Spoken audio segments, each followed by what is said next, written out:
Hi friends, welcome to SAM Institute Daily Current Affairs 2025 March 19. Today current affairs headlines Andhra Telangana DSC prepare అవుతున్న ప్రతి ఒక్క అభ్యర్థి and school assistant executive వారు daily current affairs follow అవుతూ ఉండాలి. మీ friends అందరికీ and share చేయండి, like చేయండి. కరెంట్ అఫైర్స్ జీకే దాని బ్యాక్గ్రౌండ్ డైలీ ఇస్తున్నాను, అలాగే పీడిఎఫ్ కూడా ఇస్తున్నాం SAM Institute తరపున. మీకు చాలా ప్లస్ అవుతుంది, ఓకేనా? సరే, టుడే కరెంట్ అఫైర్స్ హెడ్లైన్స్ ఒక్కసారి చూద్దాం. First one, Begumpet railway station వార్తలో ఉంది. బేగంపేట రైల్వే స్టేషన్ వార్తల్లోకి వచ్చిన తెలంగాణ రాష్ట్రానికి సంబంధించి ఎందుకు ఇంపార్టెన్స్, దాని ఇంపార్టెన్స్ ఏంటని చూద్దాం. నెక్స్ట్ వన్ చూస్తే శిష్టాచార్ స్క్వాడ్ అనేది వార్తలో ఉంది. దాని ఇంపార్టెన్స్ ఏంటి, మహిళా రక్షణ కోసం ఎక్కడ ఏర్పాటు చేస్తాం. నెక్స్ట్ వన్, జాన్ పాడీ హెమింగ్వే మరణము ఇటీవల కాలంలో వార్తలున్న వ్యక్తులు వారి యొక్క మరణాలు ఏమైనా ఉన్నాయో చూస్తూ ఉండాలి. వారికి ఇంపార్టెన్స్ ఏంటి. నెక్స్ట్ వన్, కాఫీ బోర్డు ఉత్పత్తి గణాంకాలు కూడా వార్తల్లో ఉన్నాయి.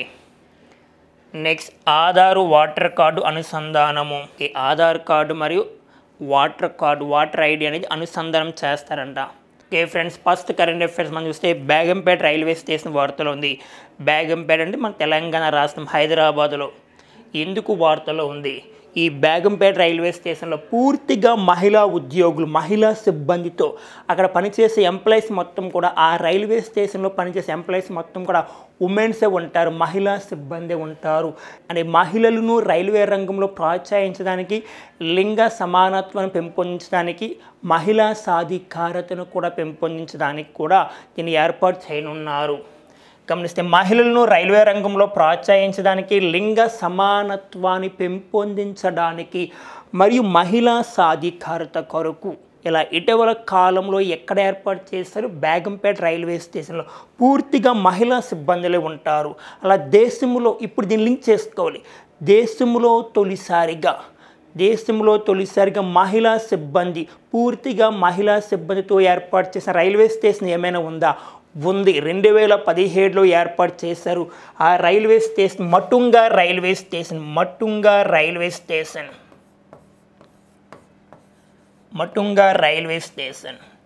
మరి మటుంగా రైల్వే స్టేషన్ ఇంపార్టెన్స్ ఏంటంటే, దేశంలో తొలిసారిగా పూర్తిగా మహిళా సిబ్బందితో ఏర్పాటు చేసిన రైల్వే స్టేషన్ గుర్తుపెట్టుకోవాలి. ఎక్కడుండి మాస్తారంటే ముంబైలో ఉంది. Matunga railway station. దీన్ని 2017లో ఏర్పాటు చేస్తారు ఇక్కడ. అలాగే ఇటీవల కాలంలో 2023లో మధ్యప్రదేశ్లో ఒక రైల్వే స్టేషన్, ఆ రైల్వే స్టేషన్ పేరు రాణి కమలాపాటి రైల్వే స్టేషన్. ఓకే, రాణి కమలాపాటి రైల్వే స్టేషన్ కూడా ఇంపార్టెన్స్ ఏంటంటే, పూర్తిగా మహిళా సిబ్బంది. అంటే రాణి కమలాపాటి రైల్వే స్టేషన్లో పూర్తిగా మహిళా సిబ్బంది ఉంటారు ఉద్యోగులుగా. ఈ మూడు ఇంపార్టెంట్. దేశంలో తొలిసారిగా మహిళా సిబ్బందితో ఏర్పాటు చేసిన railway station Matunga railway station ముంబైలో ఉంది. దీని 2017 నుంచి. నెక్స్ట్ వన్, 2023 మధ్యప్రదేశ్లో రాణి కమలాపాటి రైల్వే స్టేషన్లో కూడా పూర్తిగా మహిళా సిబ్బందిని ఏర్పాటు చేస్తారని గుర్తుపెట్టుకోవాలి. ఇప్పుడు బేగంపేట రైల్వే స్టేషన్ వార్తలో ఉంది. అలాగే సికింద్రాబాద్ అంటే మన తెలంగాణ రాష్ట్రం. ఇది కూడా Secunderabad railway station Kavach research institute. Railway station Secunderabad railway station దగ్గర కవచ్ రీసెర్చ్ ఇన్స్టిట్యూట్ని ఏర్పాటు చేశారు. కవచ్ అంటే రైల్వే ప్రమాదాలు జరగకుండా, మీకు ఐడియా ఉంటుందనా? ఇటీవల కాలంలో ఉమెన్స్కి ఇంపార్టెంట్ ఇస్తూ ఏమైనా ఉన్నాయా చూస్తూ ఉండాలి. దేశంలో తొలిసారిగా మహిళా బస్సు డిపోని ఏర్పాటు చేశారు. దాని పేరు సఖీ డిపో అనే పేరుతో ఢిల్లీలో ఏర్పాటు చేశారు. మీకు ఐడియా ఉంది. మా దేశంలో తొలిసారిగా మహిళా బస్సు డిపో పూర్తిగా మహిళా సిబ్బంది ఉంటారు అక్కడ. ఆ మహిళా బస్సు డిపో పేరు సఖీ డిపో పేరుతో ఏర్పాటు చేశారు. సఖీ డిపో పేరుతో. ఎక్కడ అంటే ఢిల్లీలో Sarojini Nagar.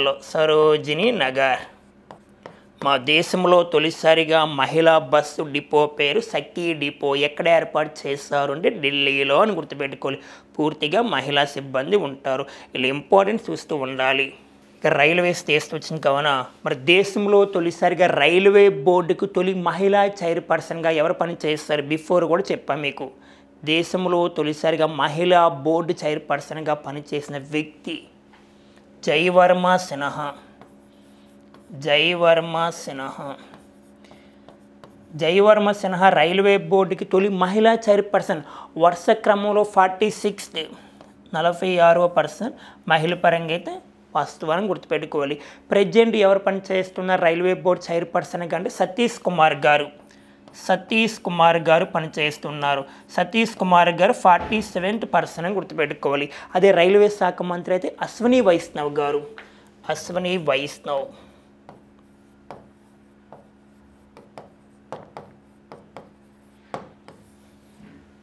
Okay friends, next current affairs మనం చూస్తే మరలా న్యూఢిల్లీ వార్తల్లో ఉంది. దాని ఇంపార్టెన్స్ ఏంటి, అసలు ఏంటి దీని గురించి మాట్లాడితే శిష్టాచార్ స్క్వాడ్ ఎందుకు దీన్ని ఏర్పాటు చేస్తున్నారు రానున్న కాలంలో అంటే ఢిల్లీలో మహిళలకు బహిరంగ ప్రదేశాల్లో రక్షణ కల్పించేందుకు ఇటీవల కాలంలో కేంద్ర పాలిత ప్రాంతమైన ఢిల్లీ ఏర్పాటు చేసిన పేరు ఏం పేరమ్మా శిష్టాచార్ స్క్వాడ్. మరి గమనిస్తే శిష్టాచార్ స్క్వాడ్ పేరుతో యాంటీ ఈవ్ టీచింగ్ స్క్వాడ్ను ఏర్పాటు చేయనున్నారు. అంటే ఈవ్ టీచింగ్ చేస్తూ ఉంటారు మహిళల్ని పని ప్రదేశాలు అవ్వచ్చు, పాఠశాల అవ్వచ్చు, కాలేజీలు అవ్వచ్చు, కొన్ని బహిరంగ ప్రదేశాలు అటువంటి వారికి మహిళలకు రక్షణ లేకుండా పోతుంది. మహిళలకు రక్షణ కల్పించడానికి దీన్ని ఏర్పాటు చేశారు నాన్న న్యూఢిల్లీలో గుర్తుపెట్టుకోవాలి. అయితే గతంలో 2017లో ఉత్తరప్రదేశ్లో యాంటీ రోమియో స్క్వాడ్ అనుబంధంగా దాని ఆధారంగా తీసుకొని అంటే ఆ సిద్ధాంతాలను ఆధారంగా తీసుకుని ఏర్పాటు చేశారు. గతంలో 2017లో ఉత్తరప్రదేశ్ కూడా ఏర్పాటు చేసిన మహిళలకు రక్షణ కల్పించడానికి బహిరంగ ప్రదేశాల్లో ఎవరైనా వెళ్తే మహిళల్ని రక్షణ కల్పించిన పోలీసు వ్యవస్థ వారు 2017లో యాంటీ రోమియో స్క్వాడ్ని కూడా ఉత్తరప్రదేశ్ ప్రారంభించింది. ఇప్పుడు ఇక్కడ శిష్టాచార్ స్క్వాడ్ గురించి మాట్లాడుకుంటే మనం ప్రధానంగా అయితే ఢిల్లీలో ప్రతి జిల్లాలో 2 శిష్టాచార్ స్క్వాడ్ని ఏర్పాటు చేస్తారు ప్రతి జిల్లాలో కూడా. అయితే దీంట్లో ఇంపార్టెన్స్ ఏంటంటే శిష్టాచార్ స్క్వాడ్లో ఒక ఇన్స్పెక్టర్ ఉంటారు, అలాగే ఒక సబ్ ఇన్స్పెక్టర్ ఎస్ఐ, నెక్స్ట్ 8 మంది కానిస్టేబుల్ ఉంటారు. 8 మంది కానిస్టేబుల్స్ ఉంటారని గుర్తుపెట్టుకోవాలి. ఇంకా మాట్లాడాలంటే ఒక హెడ్ కానిస్టేబుల్ కూడా ఉంటారు, మరి వీళ్ళందరూ కూడా మహిళలకు రక్షణ కల్పిస్తూ ఉంటారు గుర్తుపెట్టుకోవాలి. ఎందుకంటే మహిళలకు ఎక్కడ కూడా రక్షణ అనేది లేదు, మీ అందరికీ తెలుసు. అంటే పని ప్రదేశాల్లో ఇటీవల కాలంలో కోల్కతాలో ఆర్జికర్ హాస్పిటల్ 2024 ఆగస్టులో ఒక అమ్మాయిని చంపేశారు, సామూహిక అత్యాచారం. ఆ కేసును సుమోటోగా సుప్రీంకోర్టు ప్రకటించింది. ఆ సమయంలోనే కోల్కతా అంటే వెస్ట్ బెంగాల్ ఒక బిల్లుని తీసుకొచ్చింది. ఆ బిల్లు పేరు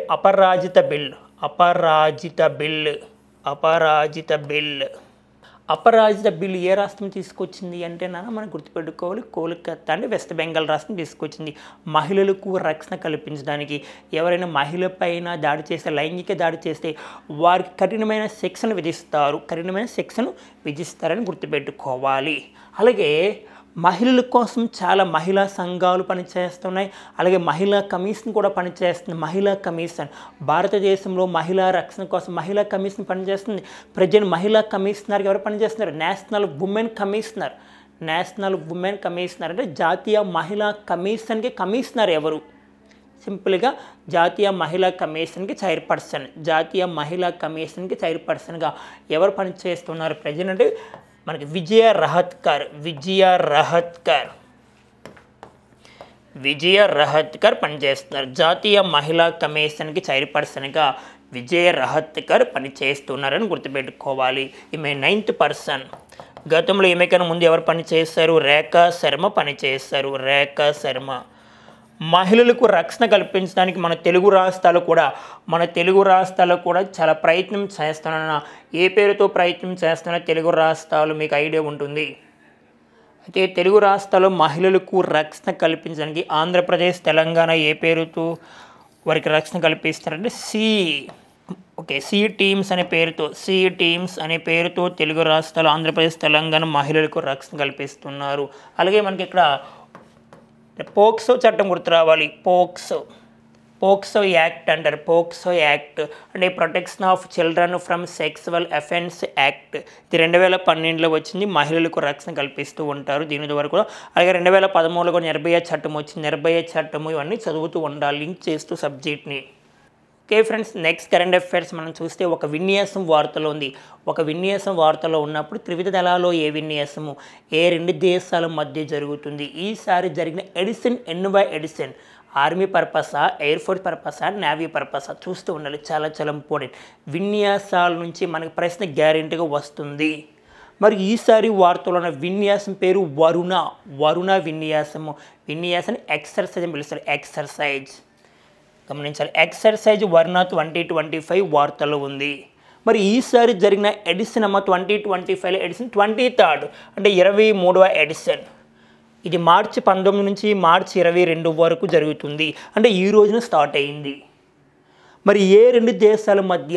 ఇండియా వర్సెస్ ఫ్రాన్స్. ఇండియా మరియు ఫ్రాన్స్ మధ్య జరుగుతుంది. ఎక్కడ జరుగుతుందంటే అరేబియన్ సీ అంటే అరేబియన్ సముద్రంలో జరుగుతుందని గుర్తుపెట్టుకోవాలి. విన్యాసం పేరు వరుణ అండ్ ఎడిషన్ 23rd. ఏ 2 దేశాల మధ్య జరుగుతుంది అంటే ఇండియా, ఫ్రాన్స్. మరి ఏ విన్యాసం? త్రివిధ దళాలు ఏ విన్యాసం? ఆర్మీయా, ఎయిర్ ఫోర్సా, నేవీయా? అంటే navy exercise very very important. ఇప్పుడు ఇక నేవీ ఎక్సర్సైజ్ వార్తలోకి వచ్చింది కావున నేవీ విన్యాసాలన్నీ ఒక దగ్గర ఉండాలి. అంటే 2 దేశాల మధ్య జరుగుతున్న విన్యాసాలు నేవీ విన్యాసాలు. మీకు ఆర్మీ విన్యాసాలన్నీ ఒక దగ్గర చెప్పా. ఇప్పుడు నేవీ విన్యాసాల వార్తల్లోకి వచ్చాయి కావున ఒక్కసారి చూద్దాం. విన్యాసం పేరు కొంకన్. మరి కొంకన్ విన్యాసం ఏ 2 దేశాల మధ్య జరుగుతుంది అంటే ఇండియా, భారత్ వర్సెస్ యూకే. అంటే ఇండియా మరియు బ్రిటన్. భారతదేశం ఏ దేశంతో కలిసి పనిచేస్తుంది విన్యాసం అంటే కొంకన్ కొంకన్ విన్యాసం అంటే భారత్ మరియు యూకే గుర్తు రావాలి. నెక్స్ట్ వన్ ఎక్కువేరిన్ విన్యాసము భారత్ మరియు మాల్దీవులు అంటే ఎక్కువేరియన్ గుర్తు రావాలి. నెక్స్ట్ వన్ సంప్రీతి విన్యాసం అంటే భారత్ బంగ్లాదేశ్ గుర్తు రావాలి. Next one JIMEX Bharat Japan JIMEX అంటే గుర్తుపెట్టుకోవాలి. నెక్స్ట్ వన్ నామాడిక్ ఎలిఫెంట్ విన్యాసం పేరు నామాడిక్ ఎలిఫెంట్. మరి నామాడిక్ ఎలిఫెంట్ విన్యాసం ఏ 2 దేశాల మధ్య జరుగుతుంది? ఇండియా వర్సెస్ మాల్దీవులు. అలాగే మనకి లేటెస్ట్గా మిలాన్ అనే విన్యాసం జరిగింది. మిలాన్ ఎక్సర్సైజ్ మనకి 2024లో మిలాన్ ఎక్సర్సైజ్ జరిగింది. Milan 12th edition. ఈ 12th ఎడిషన్ ఫిబ్రవరి 19 to 27 వరకు జరిగింది. ఇది ఆంధ్రప్రదేశ్ గ్రూప్ 2లో కూడా వచ్చింది. ఆ విన్యాసం పేరు మిలాన్ ఎక్సర్సైజ్, మిలాన్ విన్యాసము. దీంట్లో బహుళ దేశాలు పాల్గొన్నాయి. దాదాపుగా 50 దేశాలకు పైగా పాల్గొన్నాయి. మిలాన్ ఎక్సర్సైజ్ 2024లో జరిగింది. ఈ 12th ఎడిషన్. అలాగే మనకి మలబార్ ఎక్సర్సైజ్ కూడా ఒక నేవీ విన్యాసము. మలబార్ విన్యాసం అంటే 4 దేశాలకు కలిసి పనిచేస్తాయి. దీన్ని క్వాడ్ కంట్రీస్ అంటాం. అంటే India, next one USA, next one Australia, Japan. India, USA, Australia, Japan ఈ 4 దేశాలు కలిసి పనిచేసే విన్యాసాన్ని మలబార్ ఎక్సర్సైజ్ అంటాము. ఈసారి మలబార్ ఎక్సర్సైజ్ మనకి ఎప్పుడు జరిగింది నాన్న? 2024 అక్టోబర్ 8 నుంచి అక్టోబర్ 18 వరకు జరిగింది. మరి ఎన్నవ ఎడిషన్ అంటే 28th ఎడిషన్. 28th ఎడిషన్ అని గుర్తుపెట్టుకోవాలి. ఇలా ఇవన్నీ కూడా నేవీ విన్యాసాలు.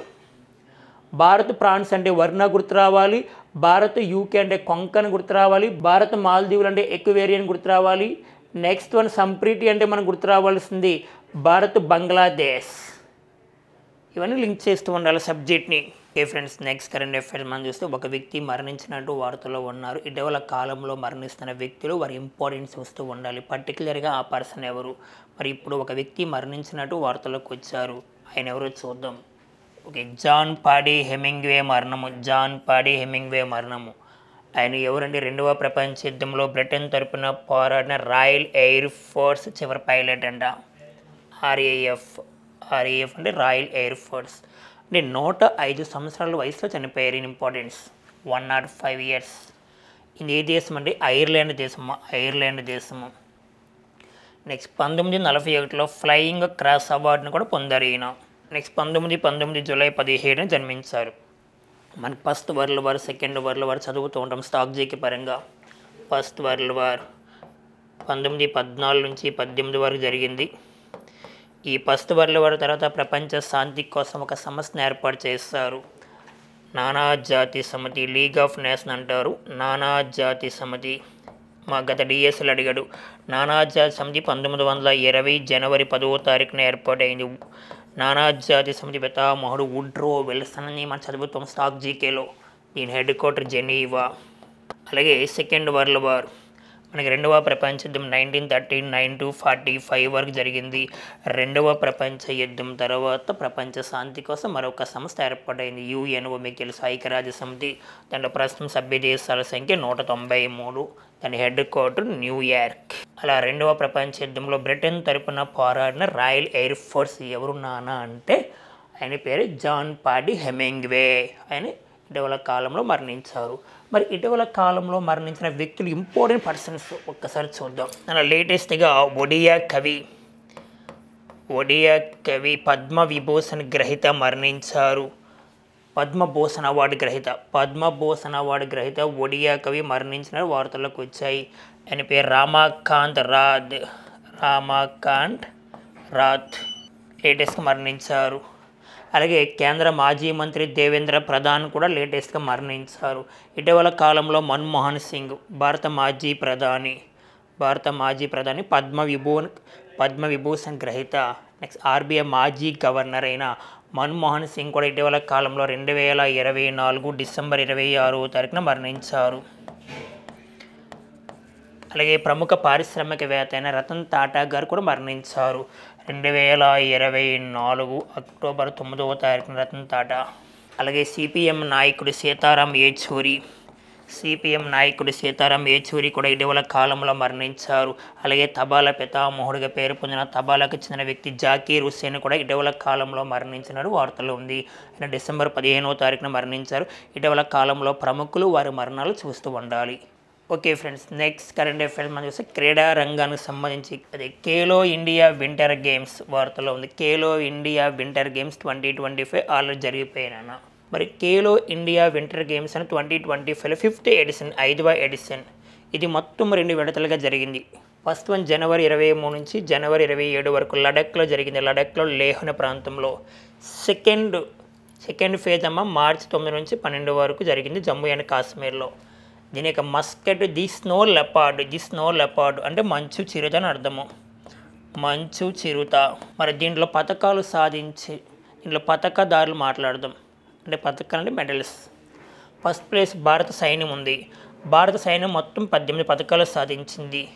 అంటే 7+5+6 అంటే గోల్డ్, సిల్వర్, బ్రాంజ్ అంటే స్వర్ణము, రజతము, కాంస్యము.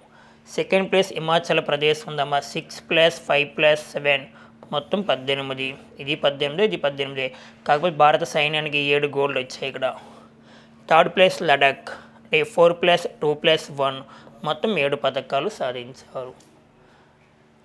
అంటే Khelo India winter games 2025 important. Okay friends, next current affairs coffee board ఉత్పత్తి గణాంకాల వార్తలు ఉన్నాయి. కాఫీ ఉత్పత్తికి ప్రథమ స్థానము మన ప్రపంచంలో బ్రెజిల్ దేశం ఉంది. ఓకేనా. ఇటీవల కాలంలో అరకు కాఫీ ఈ అరకు కాఫీకి మంచి గుర్తింపు వచ్చింది. అంటే పార్లమెంటు మరియు అసెంబ్లీ సమావేశాల్లో కాఫీ స్టాల్ని ఏర్పాటు చేసుకోండి అని చెప్పడం జరిగింది. లేటెస్ట్గా చెప్పుకున్నాం. ఇప్పుడు కాఫీ బోర్డు ఉత్పత్తి గణాంకాల వార్తలను చూద్దాం. ఇక్కడ మనం గమనిస్తే 2021-22 సంవత్సరంలో 3.42 లక్షల టన్నులు ఉత్పత్తి చేసింది. అంటే భారతదేశం సంబంధించి భారతదేశము. నెక్స్ట్ వన్ 2022-23 సంవత్సరంలో 3.52 లక్షల టన్నుల ఉత్పత్తి. నెక్స్ట్ వన్ 2023-24లో 3.60 లక్షల టన్నులు ఉత్పత్తి చేయడం జరిగింది. మరి రాష్ట్రాల వ్యాప్తంగా చూసుకుంటే రాష్ట్రము 2023-24 ఉత్పత్తి టన్నుల్లో మా 2023-24 గురించి మాట్లాడుతాం పర్టికులర్గా. First one Karnataka. మరి కర్ణాటకలో 2,54,575 టన్నులమ్మ. సెకండ్ వన్ కేరళ ఉంది 73,750 టన్నులు. Third one Tamil Nadu 19,340. Fourth one Andhra Pradesh 12,210. Next Odisha 460 టన్నులు. దీనిలో ఆంధ్రప్రదేశ్ ఎన్ని ప్లేస్ ఉంది? 4th place. అంటే కర్ణాటక, కేరళ, తమిళనాడు, ఆంధ్రప్రదేశ్, ఒడిస్సా. మనకి అరకు కాఫీ అంటాం. అరకు కాఫీ. ఈ అరకు కాఫీకి 2019లో GI ట్యాగ్ గుర్తింపు వచ్చింది. GI ట్యాగ్ అంటే జాగ్రఫికల్ ఇండికేషన్. అంటే ఒక వస్తువుకి ఒక ప్రాంతం ఆధారంగా లేదా ఒక ప్రాంతం ఆధారంగా ఒక వస్తువుకి వచ్చేదాన్ని GI ట్యాగ్ గుర్తింపు అంట. భౌగోళిక గుర్తింపు. అలా 2019లో అరకు కాఫీకి వచ్చింది. ఓకేనా. ఇప్పుడు లేటెస్ట్గా పార్లమెంటు అసెంబ్లీ సమావేశాలు అరకు కాఫీ స్టాల్ని ఏర్పాటు చేసుకోవాలని అనుమతి ఇచ్చారు. GI ట్యాగ్ యాక్ట్ మనకి 1999లో వచ్చింది. జాగ్రఫికల్ ఇండికేషన్ గుర్తింపు ఎవరు ఇస్తారంటే చెన్నైకి చెందిన ఇస్తారమ్మా. పర్టికులర్ చెన్నైకి చెందిన వారు ఇస్తారు. GI ట్యాగ్ యాక్ట్ అమల్లోకి వచ్చి 2003. భారతదేశంలో తొలిసారిగా GI ట్యాగ్ గుర్తింపు పొందిన వస్తువు డార్జిలింగ్ టీ. డార్జిలింగ్ టీ అని గుర్తుపెట్టుకోవాలి. Okay friends, next current affairs మనం చూస్తే ఆధారు వాటర్ కార్డు అనుసంధానం అని ఇచ్చారు వార్తల్లోకి. ఆధార్ కార్డు వాటర్ కార్డు అనుసంధానము అంటే ఆధార్ కార్డు మరియు వాటర్ కార్డు అనుసంధానం చేయడం. ఎందుకంటే నకిలీ వాటర్స్ని అరికట్టడానికి. నకిలీ వాటర్లు ఎక్కువగా ఉన్నారు నాన్న. ఇది రాజ్యాంగంలో ఒకసారి గమనిస్తే రాజ్యాంగంలో ఆర్టికల్ 326. నెక్స్ట్ ప్రజా ప్రాతినిధ్య చట్టం 1950 సుప్రీంకోర్టు మార్గదర్శకాలకు లోబడి ఆధార్ కార్డుతో వాటర్ కార్డు అనుసంధానం అని చెప్పింది. ఎవరంటే ఈసీ అంటే కేంద్ర ఎన్నికల కమిషన్ వారు ప్రకటించారు. రానున్న కాలంలో చేస్తాం. అంటే భారత ఎన్నికల సంఘము అంటే ఆధార్ కార్డులు జారీ చేసే ఒక సంస్థ UIDAI అంటే ఉదయ్ అంటే ఈ రెండు సంస్థల అంటే భారత ఎన్నికల కమిషన్ ఉదయ్ సంస్థ మధ్య ఒప్పందం జరిగింది. ఓకేనా. ఉదయ్ మరి ఈసీ మధ్య త్వరలో ఒప్పందము. UIDAI అంటే unique identification authority of India అంటే ఆధార్ కార్డ్ని జారీ చేసే సంస్థ ఎవరంటే ఉదయ్. UIDAI అంటే unique identification authority of India. మరి ఆధార్ యొక్క ఫౌండర్ ఎవరమ్మా? ఆధార్ యొక్క ఫౌండర్ ఎవరంటే నళిని నిలేకని. మరి ప్రెజెంట్ ఉదయ్ CEOగా ఎవరు పనిచేస్తున్నారు అంటే భువనేష్ కుమార్ గారు పనిచేస్తున్నారు. భువనేష్ కుమార్ అంటే ఏమీ లేదన్న. మరి ఆధార్ అనేది వాటర్ కార్డుతో గుర్తింపు అంటే అనుసంధానం చేస్తారు. తప్పనిసరిగా వాటర్ ఐడికి ఆధార్ అనుసంధానం చేస్తూ ఉంటారు. దానివల్ల నకిలీ వాటర్స్ అనేవి తగ్గుతూ ఉంటారు. అలా కేంద్ర ఎన్నికల కమిషన్ ఎవరితో ఒప్పందం చేసుకోబోతుందంటే ఆధార్ కార్డు జారీ చేసే ఒక సంస్థ UIDAIతో ఒప్పందం చేసుకుంటుంది. ప్రస్తుతం కేంద్ర ఎన్నికల కమిషనర్గా పనిచేస్తుంది జ్ఞానేష్ కుమార్. ఆయన 26th person. Okay friends, next current affairs మా రాష్ట్రంలో డీప్ టెక్ యూనివర్సిటీ. ఆంధ్రప్రదేశ్ రాష్ట్రంలో డీప్ టెక్ యూనివర్సిటీ అని రాబోతుంది. అది ఎవరు ప్రకటించారంటే IT శాఖ మంత్రి నారా లోకేష్ గారు ప్రకటించారు. మరి చూస్తే అమరావతిలో బిట్స్ యూనివర్సిటీ, నెక్స్ట్ విశాఖలో AI యూనివర్సిటీ కూడా రాబోతుంది. ఆర్టిఫిషియల్ ఇంటెలిజెన్స్ ఎవరు ప్రకటించారు? IT శాఖ మంత్రి నారా లోకేష్ గారు. అలాగే విశాఖపట్నంలో AI స్పోర్ట్స్ యూనివర్సిటీ కూడా ఏర్పాటు చేస్తారు. AI sports university. అలాగే దివ్యాంగులకు క్రీడా యూనివర్సిటీని కూడా ఏర్పాటు చేయనున్నారు విశాఖపట్నంలో. నెక్స్ట్ ప్రైవేట్ యూనివర్సిటీలకు ప్రాధాన్యత ఇమ్మంటున్నారు. ఓకేనా, గుర్తుపెట్టుకోవాలి. రాష్ట్రంలో డీప్ టెక్ యూనివర్సిటీ. అలాగే అమరావతిలో బిట్స్ యూనివర్సిటీ, విశాఖలో ఏఐ యూనివర్సిటీ ఆర్టిఫిషియల్ ఇంటెలిజెన్స్ సంబంధించి. Okay friends, next current affairs మన దేశంలో అత్యంత కాలుష్య నగరం వార్తలు ఉంది ఢిల్లీ. లేటెస్ట్గా మీకు చెప్పుకున్నాం కొన్ని రోజుల క్రితం. ఇప్పుడు మరలా దేశంలో అత్యంత కాలుష్య నగరం ఢిల్లీ అని ఎవరిచ్చారు రిపోర్ట్ అంటే centre for science and environment. మరి ఆ నివేదిక ప్రకారం ఢిల్లీ ఫస్ట్ ప్లేస్లో ఉంది, సెకండ్ వన్ కోల్కతా ఉందేమో అంటే అత్యంత కాలుష్య నగరాలు. అయితే లేటెస్ట్గా మనకి ఇటీవల కాలంలో స్విస్ ఎయిర్ క్వాలిటీ టెక్నాలజీ వారు ఒక రిపోర్ట్ ఇచ్చారు. దాదాపుగా 20 నగరాలను గుర్తించారు. ఆ 20 నగరాలు 12 నగరాలు భారతదేశంలో ఉన్నాయంట. 12 నగరాలు భారతదేశంలో ఉన్నాయని చెప్పడం జరిగింది. దాంట్లో first place first one Byrnihat అంటే మనకి మేఘాలయలో ఉంది, మేఘాలయ. సెకండ్ వన్ ఢిల్లీ ఉంది. భారతదేశంలో 12 నగరాలు గుర్తించారు కదా వారు. ఈ 12 నగరాల్లో బైర్నీ హాట్ అంటే మేఘాలయ గుర్తు రావాలి. Second one Delhi. అదే అలా కాకుండా ప్రపంచంలో అత్యంత కాలుష్యపూరిత రాజధానిగా దేన్ని గుర్తించారంటే ఢిల్లీని. అంటే కాలుష్య నగరాలు మన ఇండియా ఓవరాల్గా 20 గుర్తిస్తే దాన్ని 12 గుర్తించారు నగరాలు. అయితే ఫస్ట్ వన్ బైర్నీ హాట్ ఉంది, సెకండ్ ఢిల్లీ ఉంది.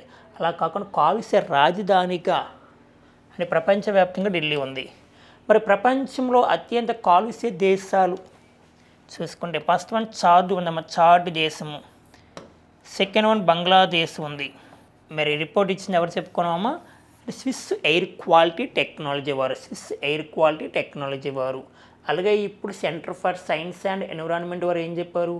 భారతదేశంలో అత్యంత కాలుష్య నగరం ఢిల్లీ ఉంది, సెకండ్ వన్ కోల్కతా ఉందని చెప్పారు. మీకు ఇంపార్టెంట్. ఓకే ఫ్రెండ్స్, ఈ రోజు ఉన్న కరెంట్ అఫైర్స్ మీద గత previous questions. First one coffee ఉత్పత్తిలో ప్రథమ స్థానం కలిగిన రాష్ట్రము. ఆప్షన్ 1 కేరళ ఇచ్చాడు, కర్ణాటక ఇచ్చాడు. ఆప్షన్ 2లో next Tamil Nadu, Andhra Pradesh. This is right answer Karnataka అని మీకు తెలుసు. నెక్స్ట్ వన్ అజయ్ వారియర్ అనే సైనిక విన్యాసాలు ఏ 2 దేశాల మధ్య జరుగుతాయి? భారత్ మరియు ఫ్రాన్స్ అన్నాడు, భారత్ మరియు రష్యా అన్నాడు, భారత్ మరియు అమెరికా అన్నాడు, భారత్ మరియు బ్రిటన్. భారత్ మరియు అమెరికా అంటే గుర్తు రావాల్సిన యుద్ధ అభ్యాస్.